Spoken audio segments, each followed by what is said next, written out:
जी, अस्सलाम वालेकुम। मैं हूँ अवैस सलीम और मेरे साथ हैं जावेद रहमान इस्लामाबाद से और हक नवाज़ खान पेशावर से हमें जॉइन कर रहे हैं। हक नवाज़ साहब गैर मुल्की जो पब्लिकेशंस हैं उनसे वाबस्ता हैं, बड़ी नज़र रखते हैं ये जो ट्राइबल रीजन है और ख़ास तौर पर ये जो पिछले 20 साल से इस रीजन में जंग जारी है, अफ़गानिस्तान में क्या हो रहा है, इन तमाम मामलात को रिपोर्ट करते हैं। तो हमने सोचा कि इनसे पूछा जाए कि ये जो तशवीशनाक खबरें आ रही हैं आजकल के एक दहशतगर्दी की नई लहर भी शुरू हो गई है अफ़गान तालिबान और ख़ास तौर पर पाकिस्तानी तालिबान के हवाले से जो मुज़ाकरात थे वो भी किसी मंतकी नतीजे पर नहीं पहुँच सके। अब हमारे जो वज़ीर दाखिला हैं उन्होंने कहा है कि अगर मुज़ाकरात दोबारा शुरू होने हैं तो उसके लिए टीटीपी को अपने हथियार फेंकने पड़ेंगे जिसके लिए वो तैयार नहीं है। सो हो क्या रहा है? क्या हम एक दफ़ा फिर एक जो मिलिट्री ऑपरेशन है उसकी तरफ बढ़ रहे हैं? सो इन तमाम चीज़ों पर जावेद साहब अगर हम सीधा हक नवाज़ साहब के पास जाएँ, तो मेरी तमहीद आपने सुन ली है हक नवाज़ साहब, ये बताएँ कि इस वक़्त मौजूदा सूरत-ए-हाल क्या है? जब आपने हमें पिछली दफ़ा अपडेट किया था, तो आपने हमें बताया था कि जो मुज़ाकरात हैं, जिरगा भी जाता रहा, जनरल फैज़ हमीद जब कोर कमांडर पेशावर थे, उन्होंने ये सिलसिला शुरू किया। लेकिन जो मुज़ाकरात दूसरी तरफ से पेश की गईं, उसके बाद ये मामलात ताअत्तुल का शिकार हो गए। अब ये जो नई लहर आई है दहशतगर्दी की, इसकी वजह क्या लगती है आपको? बहुत शुक्रिया आपका भी, अवैध साहब, जावेद रहमान साहब का भी और देखने वालों का भी कि मुझे मौका दिया एक बार फिर।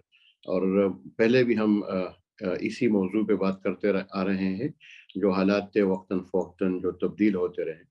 अच्छा, जो बात है कि वजह क्या बनी कि जो हालात इतने ख़राब हो गए हैं, तो देखिए, जब से अफ़गानिस्तान में हालात तब्दील हो गए हैं, वहाँ पे इसको हम अफ़गानिस्तान से अलग कर नहीं सकते। हुँ, इसकी वजह ये है कि जो अफ़गानिस्तान में तब्दीली आती है, देखिए, पाकिस्तान और अफ़गानिस्तान के हालात ख़ासकर नवंबर के महीने 2022 और दिसंबर में कुछ ऐसे वाक़यात हुए जिसके बाद अब राब्ते भी शुरू हो गए हैं, लेकिन तल्खियाँ इतनी बढ़ गई कि रास्ते बंद हो गए हैं और एक दूसरे के खिलाफ बातें भी हुई।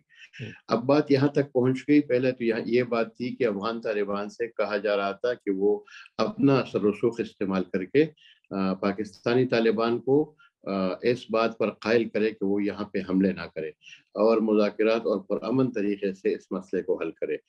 लेकिन अब हालात दूसरी तरफ चले गए हैं।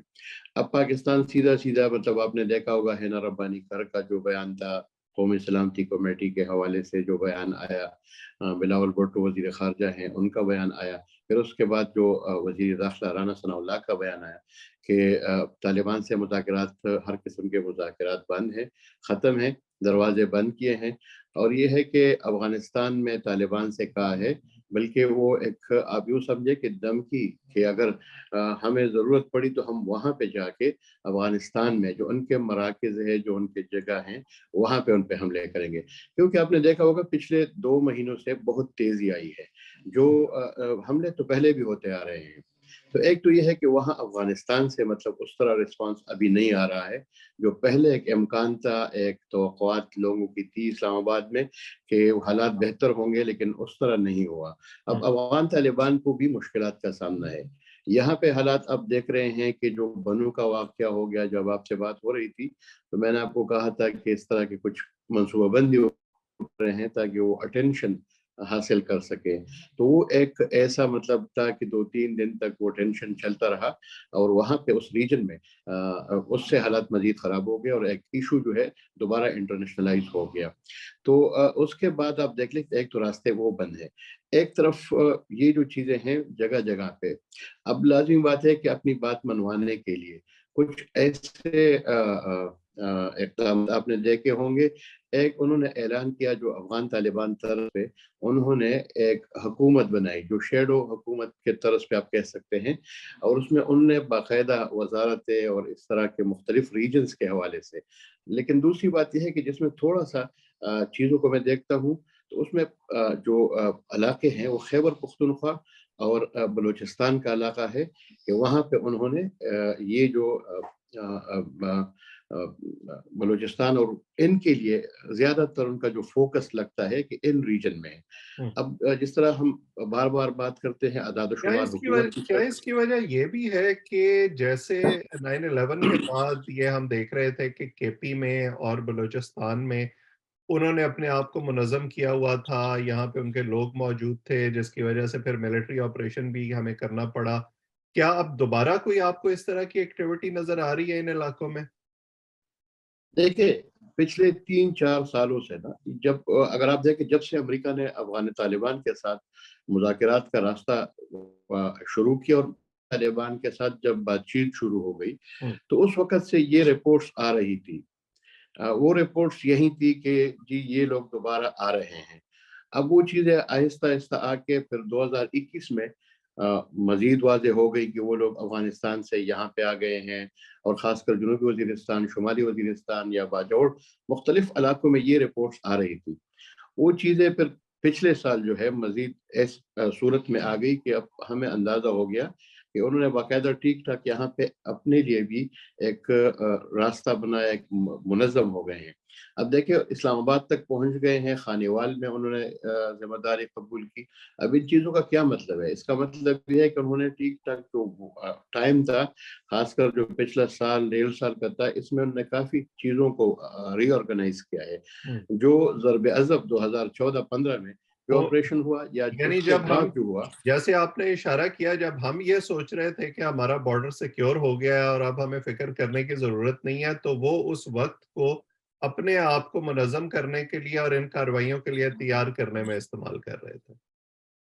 دیکھیں جو ٹائم تھا، خاص کر مذاکرات کا ٹائم ہوتا ہی اس طرح ہے کہ اس میں جتنے بھی تنظیمیں ہیں اس قسم کی گوریلا تنظیمیں، یا جس طرح یہ ان کا ایک طریقہ کار ہوتا ہے، وہ مسلح گروہ جو ہے اس سے ایک فائدہ لیتے ہیں. اس جو اسپیس میں ان کو ملتا ہے، جو آپریشنز نہیں ہوتے، ایک دوسرے کے خلاف حملے نہیں ہوتے.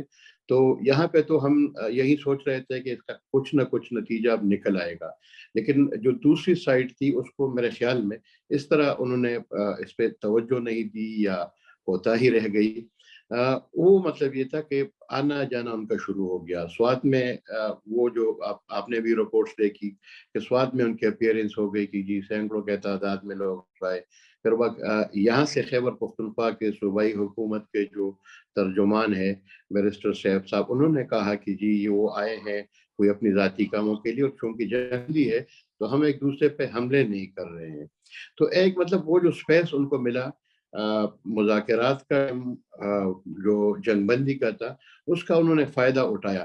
دوسری طرف یہاں پہ اگر میں دیکھوں پاکستان میں، تو پاکستان میں اسی عرصے میں ایک تو حکومت کی تبدیلی سامنے آ گئی، اقتصادی لحاظ سے مشکلات پیدا ہو گئی. تو یہاں پہ فوکس اور بالکل شفٹ ہو گیا. ایسا نظر آ رہا تھا کہ حکومت تبدیلی کے ساتھ ساتھ کچھ اور مسائل میں گر گئی، جس کی وجہ سے اس اہم مسئلے کو جو دوسرا رخ تھا، جس طرح طالبان کا ایک فوکس تھا ری آرگنائز کا، انہوں نے اس ٹائم سے بڑا فائدہ لیا. جس کا مطلب آج آپ کو جو ثبوت مل رہے ہیں کہ مختلف علاقوں میں وہ کارروائیاں کر رہے ہیں، تو ایسا نہیں ہے کہ وہ سیدھا افغانستان سے اٹھ کے اسلام آباد آ جائے. اس کا مطلب یہ ہے کہ جگہ جگہ ان کے سہولت کار ہیں، ان کے لوگ ہیں. انہوں نے ان ساری چیزوں کو، نیٹ ورک کو دوبارہ فعال کیا. اور یہاں پہ پاکستان میں جس طرح پہلے بھی میں کہتا تھا کہ جو سیاسی خاص کر عدم استحکام تھا، اس وجہ سے بھی ان کو ایک فائدہ ملا. ایک دوسرا کہ یہاں پہ فوکس نہیں تھا. اب جا کے جو بنو کا واقعہ بڑا آیا، اسلام آباد تک وہ پہنچ گئے، تو پھر جا کے لوگ جاگ گئے اور انہوں نے کہانی یہی باتیں کرنی شروع کر دی. قومی سلامتی کمیٹی کا اجلاس بلایا، نئے جو آرمی چیف صاحب ہے وہ بیچ میں آئے. تو ایک اب آہستہ کوئی مومنٹم نظر آئی. لیکن وہ میرے خیال میں اب بھی دیر نہیں ہے، لیکن کم از کم وہ جو ٹائم تھا جنگ میں مذاکرات اور جو جنگی حکمت عملی ہے وہ اس طرح ساتھ ساتھ چلتی رہتی ہے. لیکن یہاں پہ میں نے نواز دیکھا صاحب، کہ یہ سیاسی استحکام کی آپ نے عدم استحکام کی بات کی، ایک وائٹ پیپر بھی جاری کیا گیا ہے، وہ پیپلز پارٹی اور پی ایم ایل این جو موجودہ پی ڈی ایم حکومت بنتی ہے ان کے لیے. اس کو آپ کیسے دیکھ رہی ہیں کہ یہ ایک نئی ایک تھریٹ آئی ہے، یہ اس کو تھریٹ کی صورت میں دیکھیں حکومت کو، یا کس طرح سے یہ معاملہ ہے؟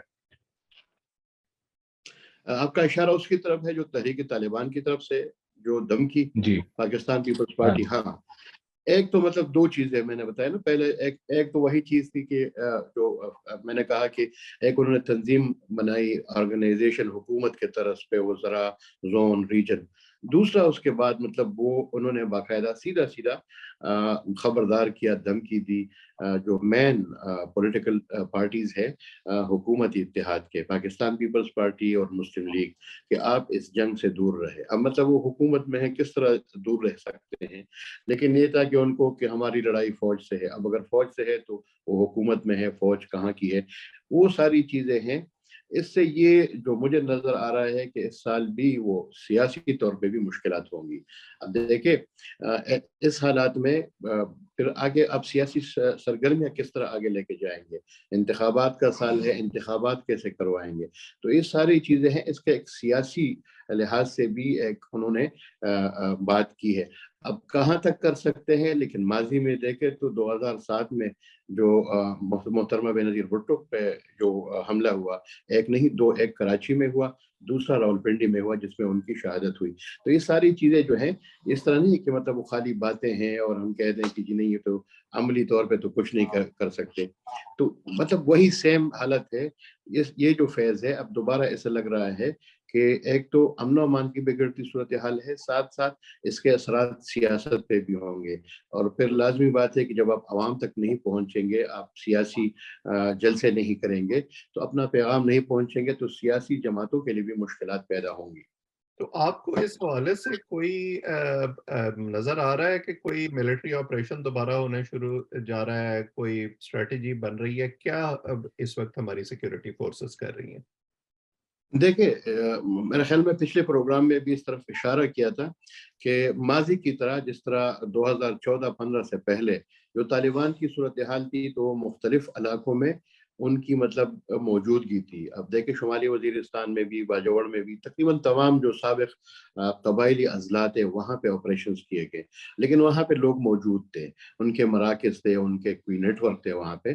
اب یہ ہے کہ موجودہ صورتحال میں بظاہر آپ کو اس طرح نہیں لگتا کہ جنوبی وزیرستان طالبان کے قبضے میں ہے یا قرم ایجنسی ان کے قبضے میں ہے. اب کس ایریا میں؟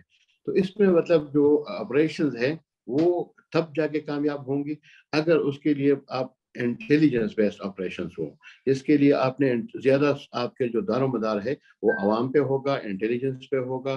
کیونکہ یہ جو آپریشنز ہوں گے یہ اسی طرح نہیں ہوگا، یہ مردان میں بھی ہوں گے، سوابی میں بھی، پشاور میں بھی. اب اس طرح نہیں کسی خاص ایریا کو جس طرح ماضی میں کیا کہ لوگوں کو وہاں سے نکالا گیا اور پھر جا کے انہوں نے وہاں پہ آپریشن کیا. اب اس وقت یہ ہے کہ آپ اس طرح نہیں کر سکتے کیونکہ آپ کے پاس کوئی ایسے ایویڈنس نہیں ہے کہ اس ایریا میں ہے. صرف مسئلہ یہ ہے کہ کچھ علاقے ایسے ہیں کہ جہاں پہ جا کے کچھ ان پہ مطلب آپ کہہ سکتے ہیں کہ کچھ ایریاز ہیں جو ریڈ لائنز ہے یا جو آپ کہہ سکتے ہیں ریڈ سپاٹس ہیں، ہاٹ سپاٹس ہیں، جہاں پہ زیادہ کاروائیاں ہوئی. لکی مروت نواز آپ صاحب دیکھ سب لیں، سے زیادہ آپ دیکھ جو تشویش جو پائی جا رہی ہے وہ کے پی کے کی صوبے میں پائی جا رہی ہے. اور کے پی کے کی کچھ ایسی رپورٹس بھی آ رہی ہیں کہ وہاں کچھ تاجران جو ہیں وہ بہت پریشان ہیں، ان کو کوئی خاص قسم کے کوئی پیغامات محصول ہو رہے ہیں. اس قسم کی اس کے اوپر آپ کیا دیکھتے ہیں کہ بالکل. دیکھیں جو اس سے پہلے بھی یہ جو دہشت گردی کا لہر تھا یہاں پہ خیبر پختونخوا میں، تو سینکڑوں کی تعداد میں کارخانے بند ہو گئے تھے اور جو تاجر تھے ان کو مشکلات کا سامنا کرنا پڑ رہا تھا. اب وہی صورتحال جو میں دیکھ رہا تھا، پشاور کے جو چیمبر آف کامرس کے صدر ہیں ان کی طرف سے باقاعدہ یہ کہا گیا کہ ہمارے جو ڈیٹا ہے وہ وہاں تک جو لوگ ہیں جو ہمیں فون کرتے ہیں بھتہ لینے کے لیے ان تک پہنچایا گیا. اور باقاعدہ انہوں نے جو وفاقی ادارے ہیں نادرا اور ایف بی آر ان پہ ان کا نام لیا کہ ہمارا ڈیٹا یہاں تک. جو بات میں سنا تھا محمد اسحاق ہے کہ وہ کہہ رہے تھے کہ جی ہمیں فون آتے ہیں کہ جی آپ کے اکاؤنٹس میں اتنے پیسے ہیں، آپ کے مسز کے اکاؤنٹس میں. تو اب یہ ساری چیزیں ہیں، اس کا امپیکٹ پہلے سے یہاں پہ انڈسٹری جو ہے وہ بالکل تباہ حال ہے. اگر خدا نخواستہ دوبارہ वही सूरत हाल रही। और ये जो चीज़ है जो जिस तरफ आपने इशारा किया, ये ऐसा नहीं कि अभी से है, ये बत्तों के हवाले से या पैसे लेने के हवाले से, ये पहले भी फ़ोन आते रहे, पैसे लेते रहे उनसे। लेकिन अब ये है कि दोबारा जिस मुनज़्ज़म तरीके से और ये जो ख़तरा जिस तरह बढ़ रहा है, तो जो ताजर बिरादरी है उनके लिए भी मुश्किलात पैदा होंगी, ख़ासकर जो पेशावर या वो इलाके जो नज़दीक है, वहाँ पे जहाँ पे इन मुसल्लह ग्रोह या जो तालिबान के लोग मौजूद हैं। तहरीक तालिबान के लोग तो यही कहते हैं रस्मन कि जी हमारा तो इससे कोई लेना देना नहीं है, अगर किसी को फ़ोन आए तो वो हमसे रब्ता करे फ़लाँ नंबर पे। लेकिन इधर फ़ोन आते हैं, अब फ़ोन आते हैं तो लाज़मी बात है कोई ना कोई कनेक्शन तो होगा। अब ये चीज़ें जो है, ये भी एक नया रुख है जो सामने आया है। इसका असर जो है पहले से जो बेरोज़गारी और इक़्तिसादी लिहाज से पहले भी मुतासिर रहा है, और दोबारा अगर यही हालात रहे तो ख़दशा यही है कि ये इस सूबे में बेरोज़गारी भी बढ़ेगी और लोग जो माइग्रेशन है, अगर आप देखें तो यहाँ पहले भी लोग माइग्रेट कर चुके हैं मुख्तलिफ़ इलाकों में। इस्लामाबाद की तरफ आप देख लें, वहाँ पे, इसके अलावा कराची आप देख लें, लाहौर पंजाब साइड पे, और बाहर भी लोग गए हैं। तो अगर इस तरह यही सिलसिला चलता रहा तो मेरे ख़्याल में ये सिलसिला दोबारा, ख़ासकर वो लोग गए थे, आदाद व शुमार इस वक़्त मैं भूल रहा हूँ, 2009-10 में एक रिपोर्ट इस पे हमने की थी कि कितनी इंडस्ट्री जो थी वो बंद हो गई थी और कितनी पहले थी। तो मतलब वो अगर सिलसिला है तो आगे भी जाके खतरनाक होगा।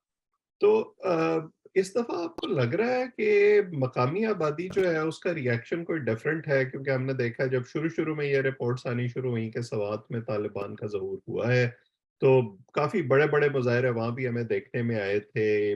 पिछली दफ़ा जब ये ऑपरेशन हुआ था तब भी हमने देखा था कि मकामी आबादी ने अपने जो लश्कर हैं उनको भी ऑर्गेनाइज़ किया था और इनका मुकाबला करने की कोशिश की थी। इस दफ़ा क्या सेंटिमेंट है?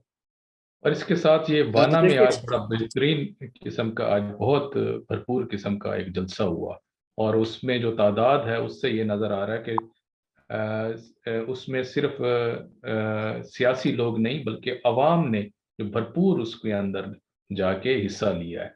तो इसको अगर इससे रिलेट करें कि अवाम जो है अब चाहती है कि वहाँ अमन रहे, और अवाम का ये जो रिस्पांस है, क्या इससे फ़ायदा होगा? देखिए, इससे एक तो दबाव यही आएगा कि अवाम के बगैर ना तो रियासत कोई पॉलिसी अमल दरामद करवा सकती है, ना आगे जा सकती है, ना तालिबान जो है या दूसरे जो ग्रोह हैं, वो भी अवाम की हिमायत के बगैर किसी जगह पे कोई अपने लिए ठिकाने या कोई सपोर्ट या हिमायत के बगैर कुछ कर सकते हैं। तो एक तो ये एक बात है जो तजुर्बात है। असल में मसला ये है ना कि 2009-11 के बाद जो हालात बने, उसके बाद उस वक़्त लोग ये नहीं सोच रहे थे कि जो अफ़गानिस्तान में तब्दीली आई है, उसके असरात ये लोग तो ठीक है आ रहे हैं, यहाँ पे कोई मसला नहीं है। फिर जो वो लोग मज़बूत होते गए, तो वो इतने मज़बूत हो गए कि फिर मुकामी लोग उनका मुकाबला नहीं कर सकते थे। अब वो जो तजुर्बात है कि लाखों के हिसाब से लोग बेघर हो गए, और अभी तक अगर आप देखें तो जो साबिक़ा जो कबायली अज़ला है, वो अभी तक उस मतलब दोबारा उनकी बहाली उस तरह नहीं हो सकी है, और ऊपर से ये नया लहर शुरू हो गया, नई लहर शुरू हो गई। अब इस नई लहर के बाद जो ज़हन में जो बात है लोगों की, उनको यही पता है कि अगर हम इस पे खामोश रहेंगे तो तालिबान आएँगे, तालिबान आके अगर उस पे हम कुछ नहीं बोलेंगे तो उसके पीछे फ़ौज आएगी। जब फ़ौज आएगी तो दोबारा मतलब हमें इलाकों से निकाला जाएगा, तो वही हालत दोबारा हम पीछे चले जाएँगे। तो एक तो ये जो चीज़ है जो वाना में जिस तरह आपने ज़िक्र किया, इससे पहले भी वज़ीरिस्तान में लोग चूँकि ज़्यादा मुतासिर हुए हैं, वहाँ से चूँकि यही तहरीक तालिबान की बुनियाद थी, महसूद इलाके से बैतुल्लाह महसूद ने रखी थी, वहाँ से अब देख ले, स्वात से देख ले, तो यहाँ पे लोगों में हसासियत ज़्यादा है इस हवाले से, क्योंकि उनको याद आता है कि 2009-10 में जो उनके साथ हुआ, फिर जो कई सालों तक वो दर-बदर होते रहे, और लाज़मी बात है कि घर-घर होता है, आप ख़ैमे में या किसी हुकूमत की कैंप में कब तक रहेंगे, बाहर रहेंगे, तो काफ़ी मुश्किल। तो वो सारी चीज़ें लोगों के ज़हन में है। इसी वजह से एक किरदार है जिसमें सोशल मीडिया ने भी एक किरदार अदा किया है। दूसरा जो कुछ तहरीकें ऐसी हैं जिस तरह पश्तून तहफ़्फ़ुज़ मूवमेंट है, उनके लोगों ने भी, नौजवान हैं, जगह जगह जाके बाजौड़ में जो कल जलसा हुआ जिसमें काफ़ी लोगों ने शिरकत की, आज रुआना में हुआ, इससे पहले स्वात में, तो इस तरह लोगों में भी एक बेदारी है इस चीज़ के हवाले से। वो यही नहीं चाहते कि ना जिस तरह लश्कर की बात की अवैस साहब ने, तो लश्कर का तजर्बा जो माजी में जो लश्कर का तजर्बा रहा था अमन कमेटियों का, उसमें ये हुआ था कि कुछ लोगों ने तो जाके बाकायदा क्रिमिनल जो थे वो उसमें शामिल हो गए। दूसरी बात ये थी कि जो सही लोग थे वो मारे गए थे टारगेट किलिंग में, और आज तक उनका पता नहीं चला। तो वो तजर्बा जो था वो भी नाकाम रहा। लाज़मी बात, आप एक चीज़ को ख़त्म कर रहे हैं तो दूसरे को आप पैदा कर रहे हैं। लेकिन ये जो शऊर है जो सियासी लिहाज से, ये ज़्यादा मेरे ख़्याल में एक बेहतर ऑप्शन है। और इसमें मतलब अगर आप देखें तो लोग भी, ख़ासकर जो मुतासिर लोग हैं, जो पहले से मुतासिर हैं, वही लोग ज़्यादा इसमें बढ़ चढ़ कर हिस्सा ले रहे हैं और कोशिश कर रहे हैं कि ना वो तालिबान की मुखालफत कर रहे हैं, ना फ़ौज की। वो कहते हैं कि हमें यार पुरअमन तरीके से रहने दें, हमारी भी ज़िंदगी है, हमारे भी हक़ है, हुकूक हैं, आइनी हुकूक है, कानूनी हुकूक है, तालीम है हमारे बच्चों के लिए, ज़िंदगी है, इक़्तिसाद है, माशी हालात हैं। तो ये सारी चीज़ें जिस तरह उनका कहना है कि पेशावर में एक बंदे का हक़ है, इस्लामाबाद में, पिंडी में या दूसरे इलाकों में, तो हमें मतलब क्यों इस तरह दोबारा एक ऐसी जंग में की तरफ धकेल रहे हैं कि जिसके बारे में पहले से लोगों में खदशात है। और जो बुनियादी बात है कि लोगों में इस बार एक तो ये है कि वो कन्फ्यूजन जो पहले थी, अभी तो मतलब शकूक व शुबहात बाकायदा लोग ज़ाहिर कर रहे हैं कि ये जंग दोबारा हम पे मुसल्लत की जा रही है। तो ये जो चीज़ है, इस हवाले से भी लोगों में भी इसी वजह से लोग निकल रहे हैं कि दोबारा कोई ऐसी हालात पैदा ना हो जो पहले थे, 9/11 के बाद थे, या जो 9/11 के बाद जो ऑपरेशंस यहाँ पे शुरू हुए, उसके असरात लोगों ने देखे हैं, लोगों ने अभी तक वो भुगत रहे हैं। तो इसी वजह से लोग निकल रहे हैं और इसका ठीक-ठाक एक असर भी है। इसी वजह से हुकूमत की संजीदगी से अब उनको अंदाज़ा है कि अगर हम इस पे संजीदा नहीं होंगे तो लोग जो है खुद ब खुद निकलेंगे। जब लोग निकलेंगे तो दोबारा हालात ख़राब हो जाएँगे। बिल्कुल सही, और हम उम्मीद यही करते हैं कि जिस संजीदगी का मुज़ाहरा हुकूमत और हमारे सिक्योरिटी इदारे अपने बयानात में कर रहे हैं, वो अमली तौर पर भी नज़र आए और इस मसले का कोई देर पा हल निकले। ये जो हर हर चंद साल के बाद जो है वो एक नई हिकमत अमली बनाते हैं, ये मसला दोबारा सर उठाता है। ये वन स्टेप फॉरवर्ड और टू स्टेप्स बैक वाला जो मामला है, इससे ये मसला हल नहीं होगा। एक ठोस देर पा हिकमत अमली बनानी होगी और फिर उस पर हुकूमतों की तब्दीली के बावजूद या आर्मी चीफ की तब्दीली के बावजूद हमें उस पर कारबंद रहना होगा। इस पर हम बातचीत करते रहेंगे। हक नवाज साहब, आपका बहुत शुक्रिया। जावेद साहब, आपका भी शुक्रिया। जो लोग हमें देख रहे हैं वो इस चैनल को सब्सक्राइब करें ताकि हमारी गुफ्तगू आइंदा भी आप तक पहुंचती रहे। एएसएम टुडे के नाम से हम यूट्यूब पर अपने चैनल पर भी कंटेंट पोस्ट करते हैं, आप उसको भी सब्सक्राइब करें। अगले प्रोग्राम में किसी और मेहमान के साथ किसी और मौजू पर आपके सामने दोबारा हाजिर हो।